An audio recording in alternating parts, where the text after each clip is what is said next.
copy audio 1. Hi guys, and welcome back to my channel. Welcome back to a brand new video. My name is Halima. I create content on beauty, lifestyle, teaching and travel vlogging. Today we're in Topkapi Mosque or Palace, and we're exploring everything there is to see, and come along with us.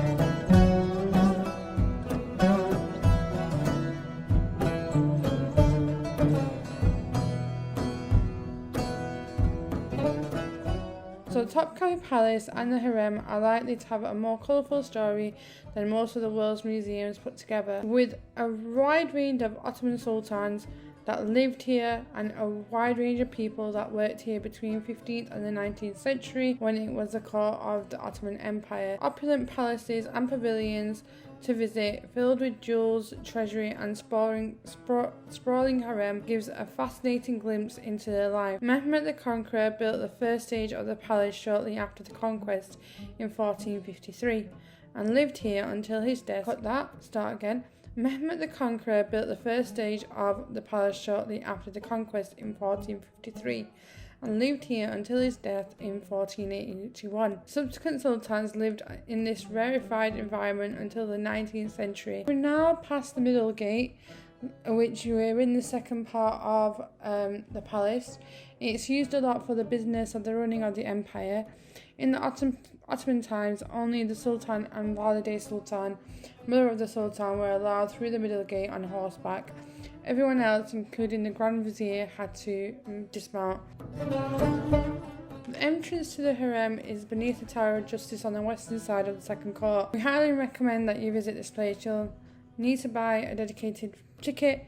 The visitor route through the harem changes when the rooms are closed for restorations or stabilizations, and some of the areas mentioned may not be open when you visit. As popular belief would have it, the harem was a place where the Sultan could encourage in debauchery as will, and it's the reality. These were the imperial family quarters, and every detail of the harem life was governed by the tradition, obligation and ceremony. The word harem literally means forbidden or private. The Sultan supported as many as 300 workers in the harem, although numbers were usually lower than this. Upon entering the harem, the girls would be schooled in Islam and Turkish culture and language, as well as the arts of makeup, dress, contemporary music, reading, writing, embroidery and dancing. Then they entered a mediocrity, first at ladies-in-waiting to the Sultan's concubines and children, then to the Valide Sultan, and finally, if they're particularly attractive and talented, to the Sultan himself. Topkapi Audio 5. The Imperial Treasury, located on the eastern edge of the third court, features an incredible collection of objects made from the decorated with gold, silvers, rubies, emeralds, jade, pearls and diamonds. The building itself was constructed during Mehmed the Conqueror's reign in 1460 and used originally as reception rooms. It was closed for major restoration when we last visited, but it's now open. Look out for the jewel-encrusted sword of Suleiman the Magnificent, the extraordinary throne of Ahmed, which is inlaid with the mother of pearl and designed by Mehmed Aga, and the architecture of the Blue Mosque. There's a famous Topkapi dagger, object of criminal heist in Jules Desson 1964 film Topkapi. Features 3 famous emeralds on the hilt and a watch size set into the pommel. Also worth seeking out is the spoonmaker's diamond, a tear-shaped 86-carat rock surrounded by dozens of smaller stones that was worn by Mehmed VI as his ascension through the throne in 1648. There are lots of gifts from people around the world, especially the clocks. The clocks, one was given by Queen Victoria of England to the sultans. The arms collection, which consists primarily of weapons that remained in the palace at the time of its conversion is one of the richest ensembles of Islamic arms in the world, with examples spanning 1,300 years from the 7th to the 20th century. The palace's collection of arms and armours consists of objects manufactured by the Ottomans themselves or gathered from foreign quests given as presents. Ottoman weapons form the bulk of the collection, but it also includes examples of the Umayyad and Abbasid war swords, as well as the Mamluk and Persian armours, helmets, swords and axes. A lesser number of European and Asian arms make up the remainder of the collection. Currently on exhibition are some 400 weapons, most of which bear inscriptions.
And to finish off the journey, we ended up at the Imperial Council, which consists of the Grand Museum where they held meetings. The dome chamber of the building is called the Kubalati, which means under the dome. The council building is situated in the northwestern corner of the courtyard next to the Gate of Felicity. The Imperial Council building was first built during the reign of Mehmed II. The present building dates from the period of Sulman the Magnificent. The chief architect was Alauddin. It had been restored after Harem's fire in 1665. According to the entrance inscription, it was also restored during the periods of Sulman.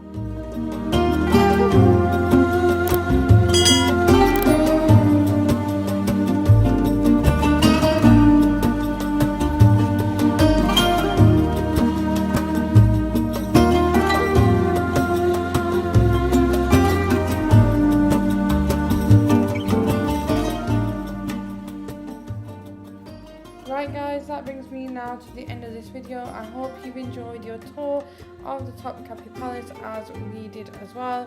It was long, it was exhausting in the heat, but it was worth every moment. There are some artifacts of Prophet and their family here as well for you to visit, so I highly recommend you go, you visit and take your time here. It needs some time to explore carefully. Please follow me on Snapchat, Instagram, TikTok and Twitter, and make sure to subscribe to my channel, and I'll see you on the next video. Take care everyone.